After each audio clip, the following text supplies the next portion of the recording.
Hello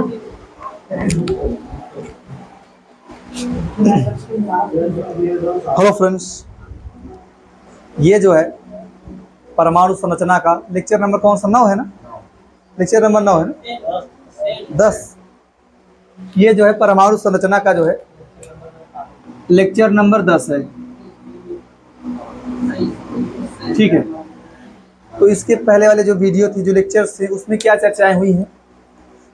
उसमें चर्चाएं हुई हैं तरंग दैर्ध्य के बारे में, आवृत्ति के बारे में। आवृत्ति और तरंग दैर्ध्य में संबंध क्या है? मैं हल्का सा फार्मूला आपको रिवाइज करा दे रहा हूँ। उसके बाद तरंग संख्या के बारे में। और ध्यान दें आप, देखो तरंग दैर्ध्य को आपने क्या जानते हैं कि तरंग दैर्ध्य को दिखाते हैं लैम्डा से, ठीक है। और जो आवृत्ति थी उसको कैसे दिखाते हैं? न्यू से। तरंग दैर्ध्य को लैम्डा से, आवृत्ति को न्यू से। आवृत्ति और तरंग दैर्ध्य में संबंध क्या होता है? आवृत्ति और तरंग दैर्ध्य में संबंध आप लिखा है nu equal to c upon lambda, लिखा है nu equal to c upon lambda. ये आवृत्ति और तरंग दैर्ध्य में संबंध है। और मैंने निकलवाया, तरीका बताया था आपको कैसे निकालें आप। तो मैंने बताया था तरीका क्या है कि जैसे प्रकाश का वेग भी हो ना, वेग बराबर क्या होता है? दूरी बटा समय। दूरी का मात्रक मीटर होता है, समय का सेकेंड इनवर्स बोल दें तो मीटर को लैम्डा बोल दें आप, और सेकेंड इनवर्स को क्या बोल दो? हर्ज बोल दो, या आवृत्ति है ना, न्यू। तो आपका हो जाएगा v equal to lambda into nu. ये फार्मूला है तरंगों का वेग निकालने का फार्मूला है। तरंगों का वेग निकालने का फार्मूला है v equal to lambda into v, नहीं न्यू, लैम्डा इंटू न्यू। अगर यही तरंग का वेग जो है ये प्रकाश हो या EMR हो, अगर ये EMR हो तो आपको पता है EMR का वेग होता है प्रकाश के वेग के बराबर होता है। अब प्रकाश के वेग को c से दिखाते हैं तो आप यहाँ लिख सकते हैं c equal to lambda into nu. आप कर सकते हैं nu equal to lambda c upon, ये लैम्डा नीचे जाएगा ना, तो क्या लिख सकते हैं आप? Nu equal to c upon lambda. तो ये रिलेशन याद होना चाहिए। इसके बाद ध्यान दो, इसके बाद आपको अगर निकालना हो तरंग संख्या, तरंग संख्या निकालने का फार्मूला है न्यू बार बराबर 1 अपान लैम्डा। फार्मूला कम से कम याद हो, न्यू बार बराबर क्या होता है? 1 अपान लैम्डा। अब चलिए इन्हीं जो है सूत्रों के आधार पर, कि आपके सामने इतने प्रश्न दिए गए, 5 प्रश्न हैं, इन सभी प्रश्नों को सॉल्व करने का प्रयास किया जाए। देखिए पहले प्रश्न को सॉल्व करने का तरीका देखें आप, कैसे आप सॉल्व करेंगे पहले प्रश्न को। देखो पहले प्रश्न में दिया क्या गया है? पहले प्रश्न में बोला है, सुनो पहले प्रश्न बोला है कि बैंगनी रंग की तरंग दैर्ध्य लैम्डा दिया है इतना पिकोमीटर और इसकी आवृत्ति निकालना है। तो यही लिखा गया, लैम्डा दिया इतना पिकोमीटर और क्या निकालना है? आवृत्ति। आप ना, चलो मैं लगाता हूँ इधर बढ़िया से, आप उसको जो है बदल लो मीटर में, सबको SI मात्रक में कन्वर्ट कर लें आप। तो क्या होगा? आप लिख सकते हैं लैम्डा इक्वल टू 3.7 और 10 की पावर 5 इंटू 10 की पावर -12 मीटर हो जाएगा। 10 की पावर -12 मीटर। इसको आगे सॉल्व करने क्या आ सकता है? हाँ, 3.7 और 10 की पावर -7 मीटर। आपको न्यू निकालना है। न्यू बराबर होता है सी अपान लैम्डा, और सी का मान क्या होता है? 3 इंटू 10 के power 8 metre second inverse. Metre second ऐसे लिखना है, सही सी नहीं लिखना, यस लिखना है। यस को बोलेंगे सेकेंड और इनवर्स है।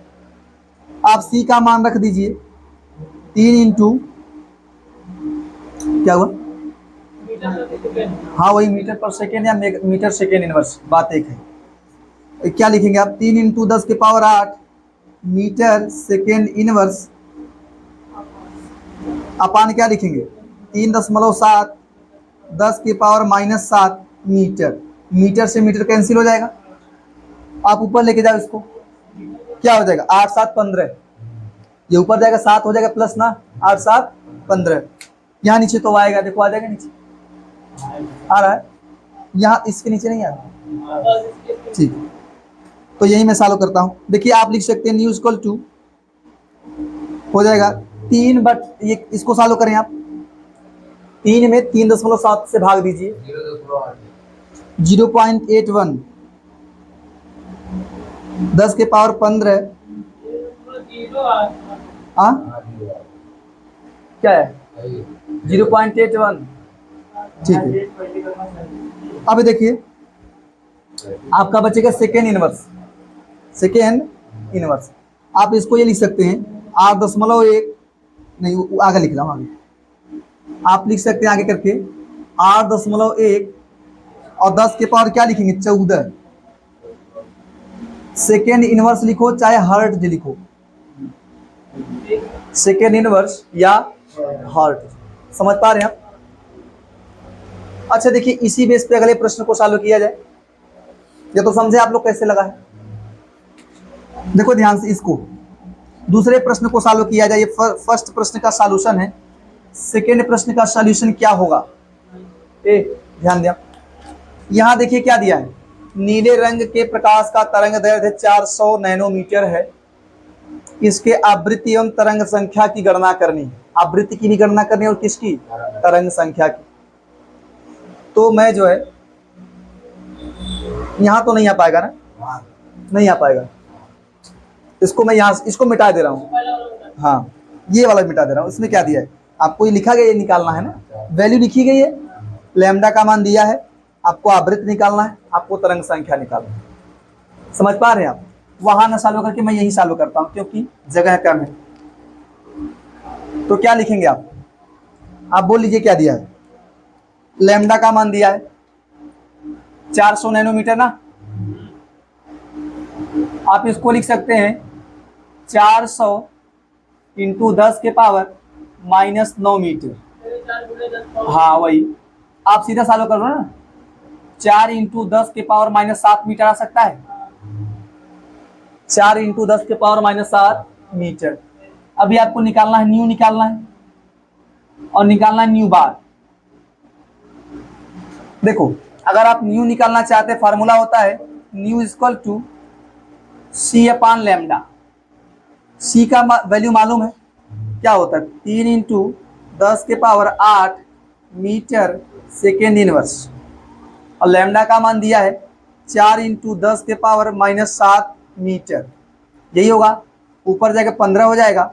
आप इसमें भाग दीजिए, जानते कितना आएगा 0.75, 0.75, 10 के पावर 15, मीटर से मीटर कैंसिल, बचेगा सेकेंड इनवर्स। इसको आप आगे लिख सकते हैं 7.5, 10 के पावर 14 सेकेंड इनवर्स या हर्ट्ज, या समझ पा रहे हैं आप। अब यहां निकाला जाएगा, न्यू बार को निकाला जाए 1 अपान लैम्डा। लैम्डा का मान क्या दिया है 4 इंटू 10 के पावर -7 मीटर। ऊपर जाएगा मीटर इनवर्स हो जाएगा, ये मीटर जाएगा ऊपर, क्या होगा मीटर इनवर्स। आप इसमें भाग दीजिए, कितना आ रहा है, 1 में 4 से भाग दीजिए, 0.25 आएगा क्या, 10 के पावर 7 मीटर इनवर्स। और आगे सॉल्व करें आप, 2.5 आएगा, 10 के पावर 6 आ जाएगा, क्या आ जाएगा मीटर इनवर्स आएगा। समझ पा रहे हैं आप। इन दोनों को फटाफट नोट कीजिए, फिर तीसरे प्रश्न की बात की जाए। फटाफट लिखें, देखिए ध्यान से, ये तीसरा प्रश्न काफी इंफॉर्मेटिव है, ये आपको सूचना दे रहा है। तीसरा प्रश्न वो जो है आपको बढ़िया सूचना दे रहा है, जिसके बारे में इस प्रकार के प्रश्न जो है, जो इन्फॉर्मेशन इसमें दे रहा है, इस प्रश्न में जो इन्फॉर्मेशन दे रहा है, इसके बारे में आपने कक्षा 10 में पढ़ा होगा फिजिक्स में। फिजिक्स में स्पेक्ट्रम है, स्पेक्ट्रम होगा आपका यार, फिजिक्स में है, ठीक है। तो ध्यान दीजिए आप,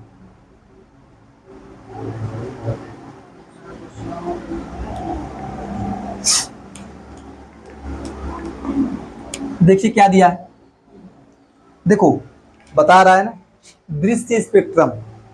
दृश्य स्पेक्ट्रम का मतलब जानते हैं, दृश्य स्पेक्ट्रम क्या है, विबग्योर, जो आपको दिखाई देता है। स्पेक्ट्रम का मतलब क्या जानते हैं, स्पेक्ट्रम का मतलब है जब कोई सफेद प्रकाश प्रिज्म पे पड़ती है तो 7 रंगों में टूट जाती है। इन्हीं रंगों को मिलाकर रंगों के समूहों को क्या कहा जाता है? स्पेक्ट्रम। ये आपने पढ़ा है कि जब किसी सफेद प्रकाश को प्रिज्म से गुजारा जाता है तो क्या होता है? तो वो 7 रंगों में टूट जाता है और इन्हीं रंगों को आपस मिलाकर इन्हीं रंगों के समूहों को कहा जाता है स्पेक्ट्रम। और इस दृश्य स्पेक्ट्रम में 7 रंग होते हैं, विविग्योर होते हैं, विविग्योर। तो वही बता रहे, दृश्य स्पेक्ट्रम की तरंग दैर्घ्य जो है वायलेट से लेकर बैगनी से लेकर रेड तक, बैगनी से लेकर रेड तक जो है इतना उसका तरंग दैर्घ्य दिया। कितना दिया है? 400 नैनोमीटर से 750 नैनोमीटर। ठीक है, तो यहां दिया है, देखो आप लिख सकते हैं ना। आपको दिया है, तीसरे प्रश्न का आंसर है ना ये, बैगनी रंग का तरंग दैर्घ्य या रंग के लिए तरंग दैर्घ्य, बैगनी रंग के लिए तरंग दैर्घ्य आप इसको लिखे लैम्डा वी। वी का मतलब वायलेट, लैम्डा वी वायलेट। कितना दिया है? 400 nanometre, lambda v v violet. ठीक है, तो इसको आप लिख सकते हैं क्या ना, सीधा लिखो 410 के पावर माइनस 9 मीटर। सॉल्व करने पर आपको मिलेगा 4 इंटू 10 के पावर माइनस 7 मीटर। इसके बाद देखो अगला क्या दिया है, लाल रंग के लिए तरंग दैर्घ्य क्या दिया है? हाँ, नैनोमीटर, एंगस्ट्रॉम, ये सब तरंग दैर्घ्य को ही दिखा रहा है। ठीक है, आप लिखेंगे लाल रंग के लिए तरंग दैर्घ्य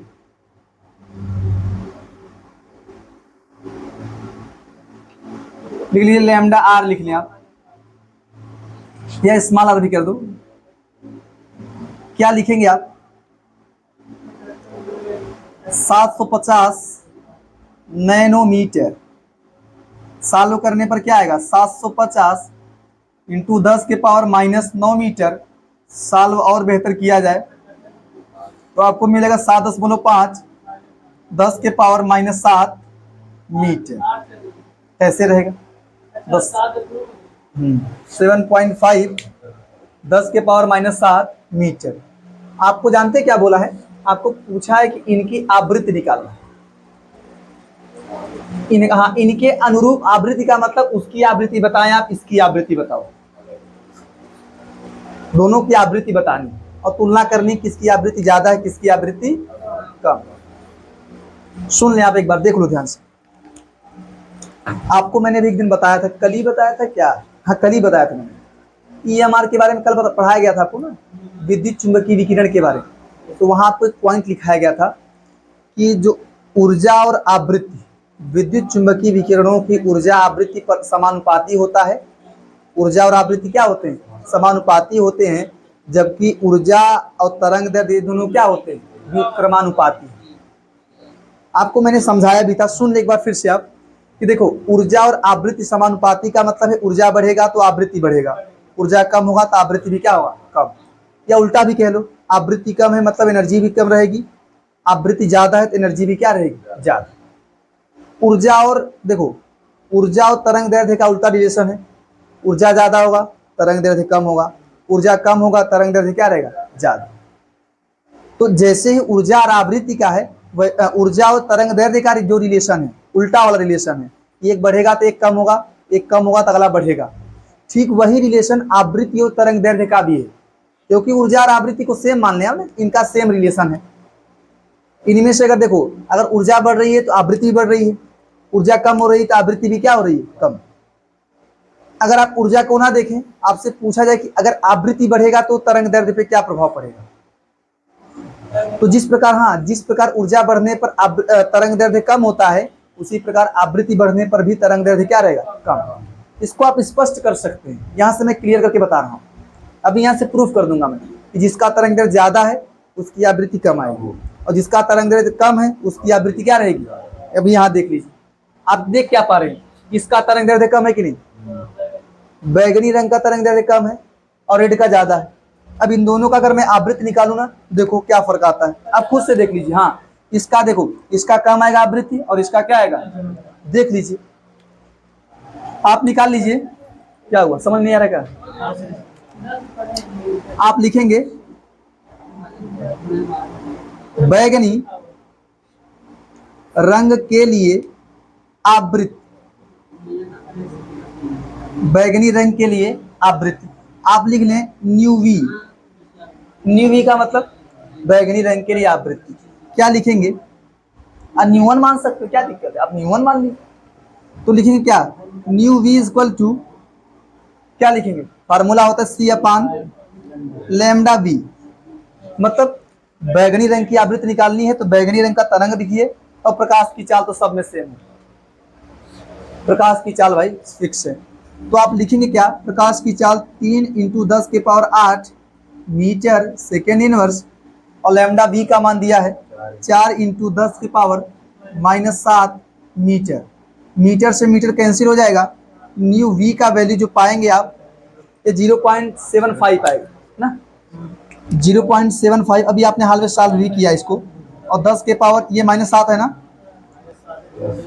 ऊपर जाएगा 15 हो जाएगा सेकेंड इनवर्स, और सॉल्व कर लें आप तो आपको मिलेगा 7.5 10 के पावर 14 सेकेंड इनवर्स या हर्ट्ज। यहां तक आ रहा है ना उसमें। अब देखिए अगला आपको निकालना है लाल रंग के लिए आवृत्ति, तरंग दैर्ध्य तो दिया है, आप निकालेंगे लाल रंग के लिए आवृत्ति।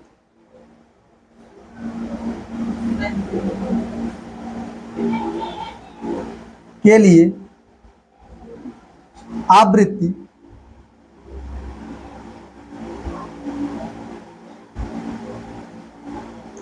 लिख सकते हैं न्यू आर।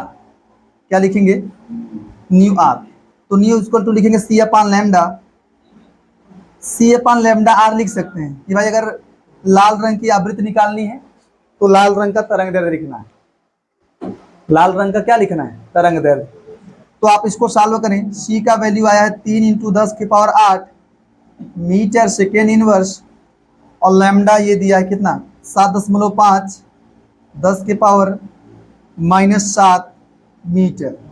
मीटर से मीटर कैंसिल हो जाएगा, सॉल्व कीजिए क्या आ रहा है, ये 0.4 आ रहा है, 0.4 10⁻15 हो जाएगा सेकेंड इनवर्स, या आप इसको लिख दीजिए सीधा 4 × 10⁻14 हो सकता है सेकेंड इनवर्स या हर्ट्ज। अच्छा सुनो, पहले आपने क्या देखा कि लाल रंग के लिए तरंग दैर्ध्य अधिक दिया है, बैगनी रंग के लिए तरंग दैर्ध्य कम दिया है, लेकिन आप इन दोनों को मिलाओ, आवृत्ति मिलाओ, इसका अधिक है आवृत्ति और इसका क्या है, तो यही रेट लें आप। ये समझ लीजिए कि जिसका तरंग दैर्ध्य अधिक होगा उसकी आवृत्ति क्या रहेगी, कम। आवृत्ति कम होने का मतलब एनर्जी भी कम रहेगी, आवृत्ति कम होने का मतलब क्या रहेगी, एनर्जी भी कम। और जिसका तरंग दैर्ध्य कम रहेगा उसकी आवृत्ति और एनर्जी दोनों क्या रहेंगी, ज्यादा। इसको लिखे पता देखिए ध्यान से, ये प्रश्न आपने लिख लिया है ना, आराम से आप वीडियो को पॉज करके सॉल्व करें आराम से।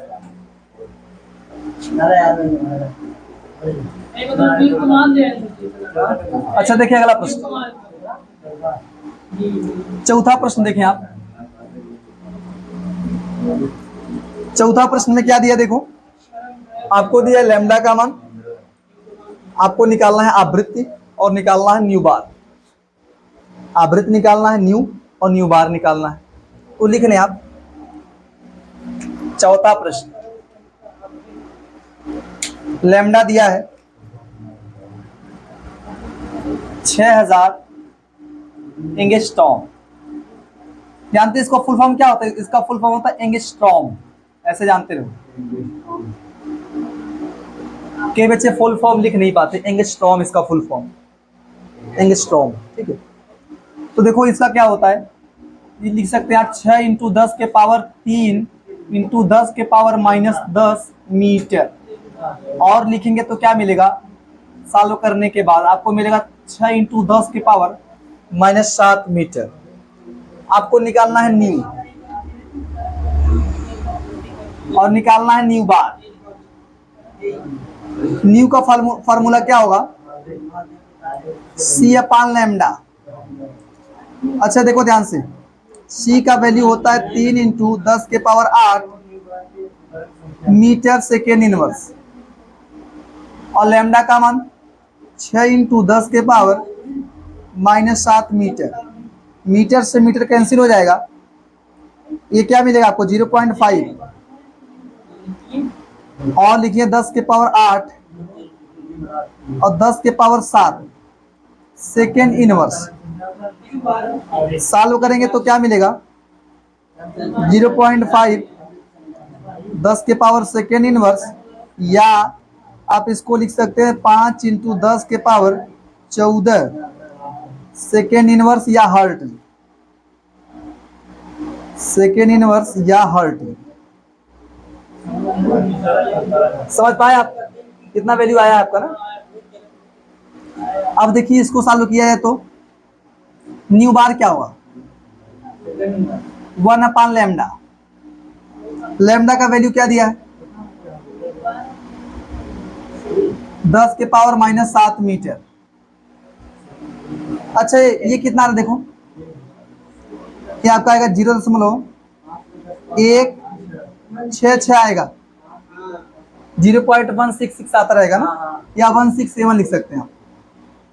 10 के पावर 7 मीटर इनवर्स, या आप इसको सॉल्व करें और 1.67 10 के पावर 6 मीटर इनवर्स। समझ पा रहे हैं आप? चौथा प्रश्न हो गया है, अब बचा है लास्ट। इतना लिखिए, फिर लास्ट वाला बढ़िया से सॉल्व कराया जाए। हो गया ना आपका? देखिए ध्यान से इसको, कहाँ है मेरा रजिस्टर, कहाँ है? अच्छा देखो, ये देखो, ये आपका हो चुका है। ये बचा पांचवा प्रश्न।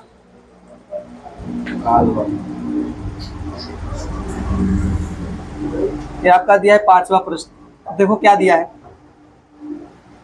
दिया है 2 इंटू 10 के पावर -8 सेकेंड टी का मान दिया है। सेकेंड काल वाली प्रकाश तरंग की तरंग दैर्ध्य निकालना है, आवृत्ति निकालना है, और तरंग संख्या। आपको टी का मान दिया है 2 इंटू 10 के पावर -8 सेकेंड। आपको निकालना क्या है? लैम्डा, और क्या निकालना है? आवृत्ति निकालना है, और न्यू बार निकालना है। ठीक है।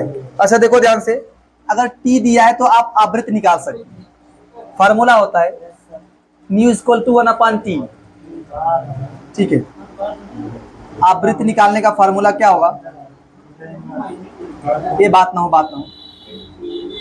आवृत्ति nu equal to 1 upon T. T का वैल्यू क्या दिया है?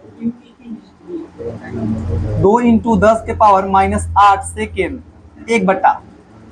इसको लिख क्या सकते हैं? 0.5 ना, 10 के पावर 8 सेकेंड इनवर्स, और सॉल्व करेंगे 5 इंटू 10 के पावर 7 सेकेंड इनवर्स, या हर्ट जी कह सकते हैं, लेकिन सॉल्व करें प्रश्न तो सेकेंड इनवर्स ही रखो। ठीक है। अगला क्या निकालना है? आपको निकाल लीजिए लैम्डा का मान, तरंग दैर्ध्य लैम्डा। क्या कह सकते हैं? फॉर्मूला क्या था देखो, c equal to lambda into nu होता है। अगर आपको लैम्डा निकालना है तो सी अपान न्यू कर सकते हैं, सी अपान न्यू। सी का वैल्यू होता है 3 इंटू 10 के पावर 8 मीटर सेकेंड इनवर्स, और न्यू का मान क्या निकाला आपने? 5 इंटू 10 की पावर 7 सेकेंड इनवर्स। ये कैंसिल हो जाएगा, सेकेंड इनवर्स से सेकेंड इनवर्स कैंसिल।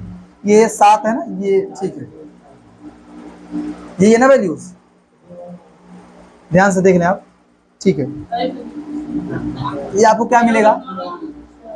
0.6 और 10 के पावर क्या आ जाएगा, एक कैसे आएगा? हाँ ठीक ठीक,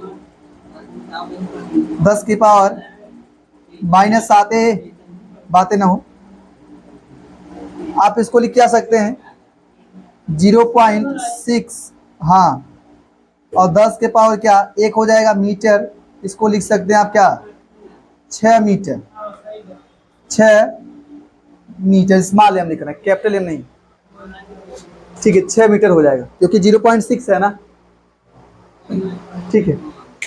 अगला क्या है देखो, 10 से गुणा करेंगे तो 6 हो जाएगा ना, ध्यान से देख लो तो। अगला क्या निकाल रहे हैं हम, आप निकालिए न्यू बार, तरंग संख्या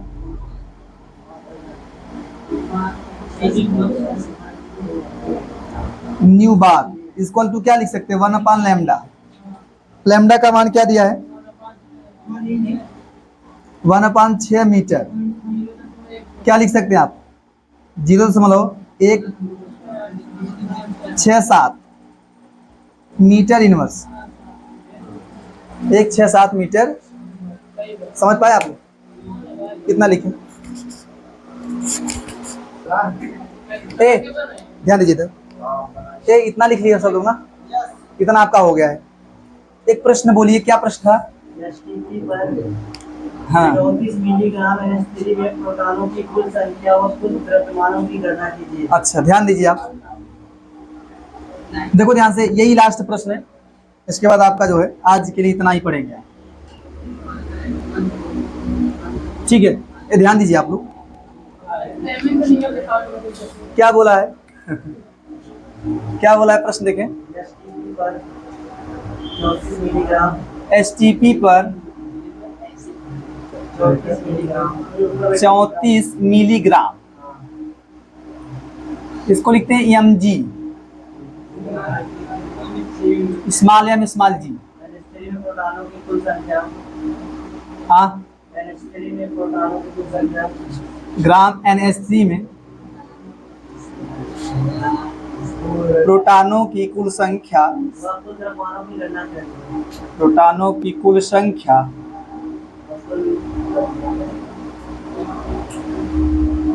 व कुल द्रव्यमानों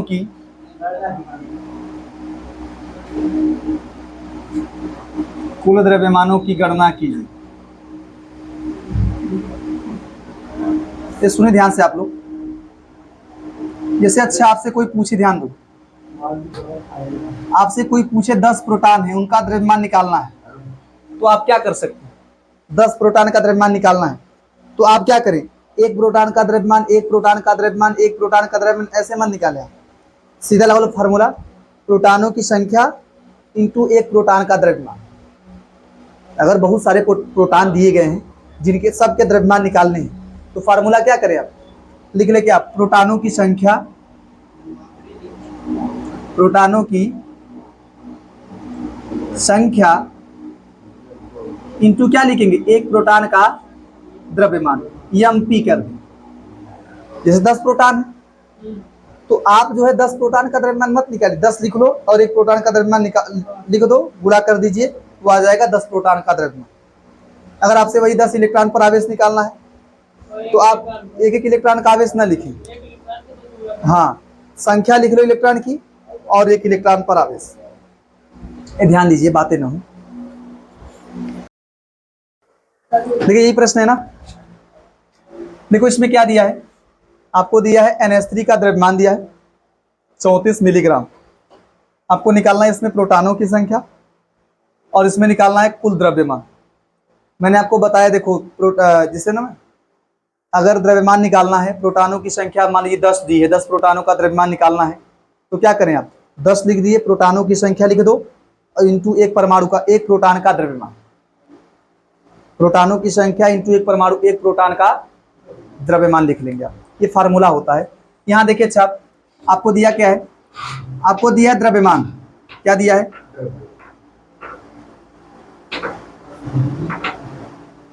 क्या लिखेंगे आप 34 मिलीग्राम, 34 इंटू 10 के पावर -3 ग्राम, यही दिया है। आपको निकालना है, देखो संख्या निकालने के लिए सबसे पहले मोल निकालना है, तो मोल निकालो। मोल बराबर द्रव्यमान बटा मोलर द्रव्यमान। मोलर द्रव्यमान, द्रव्यमान कितना दिया है? 34 इंटू 10⁻³ ग्राम। इसका मोलर द्रव्यमान क्या होगा? NH3 का 17, और क्या लिखेंगे? ग्राम प्रति मोल।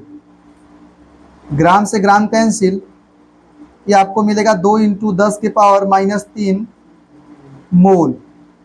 या आप इसको क्या लिख सकते हैं आधुनिक भाषा में? 2 मिली मोल लिख सकते हैं। 10⁻³ का मतलब मिली होता है।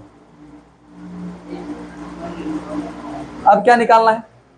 आपको निकालना है प्रोटॉनों की संख्या। तो आप लिखेंगे 34 मिलीग्राम में, हाँ प्रोटॉन, पहले देखो में NH3 में ना, NH3 में प्रोटॉन। तो देखो अगर एक NH3 की बात करें, देखो अगर NH3 केवल एक हो तो NH3 में, एक NH3 में प्रोटॉन कितने होंगे? 10। एक NH3 में प्रोटॉन 10 होंगे, तो इतने निकालना है, इतने मिलीग्राम। इतने मिलीग्राम में संख्या इतना है, प्रोटॉन निकालना भाई 10 से गुणा कर दो। ठीक है, 10 से गुणा कर दीजिए आप, आपको मिलेगा क्या? 2 इंटू 10⁻³ और ये प्रोटॉन की संख्या 10 है। ठीक है, या 10 पहले कर लो, चलो 10 इंटू 2 10⁻³ Na। मोल से संख्या निकालना है तो आप Na से गुणा कर दें, इतना प्रोटॉन।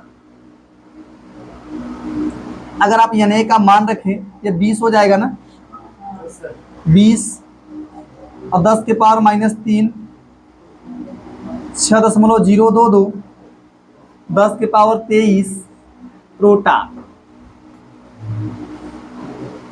क्या लिखेंगे आप इसको? आप ऐसा करें, उसको 24 कर दो, 2 करके 24 हो जाएगा। क्या बचेगा? लिखिए आप 12 इसका गुणा कर लीजिए, 24 कर दो उसको, 12.044, तो उसे गुणा करें इसमें, और क्या बचेगा? 10⁻24 हो जाएगा, एक जाएगा इधर ना, और ये क्या बचेगा? 10⁻21। क्या बचेगा? 21 प्रोटॉन। समझ पा रहे ना आप लोग कि भाई 21 हो जाएगा। इसके बाद इधर लाओ, 1.2044 22 प्रोटॉन। यहां तक तो क्लियर है आप ना? अभी आप निकालो प्रोटॉन का द्रव्यमान। 34 मिलीग्राम NH3 में, नहीं प्रोटॉन का द्रव्यमान, प्रोटॉनों का द्रव्यमान। तो देखो एक प्रोटॉन का द्रव्यमान तो इतना होता है, एक प्रोटॉन का द्रव्यमान।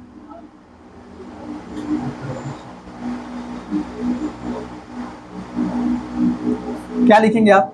1.672 10⁻24 ग्राम।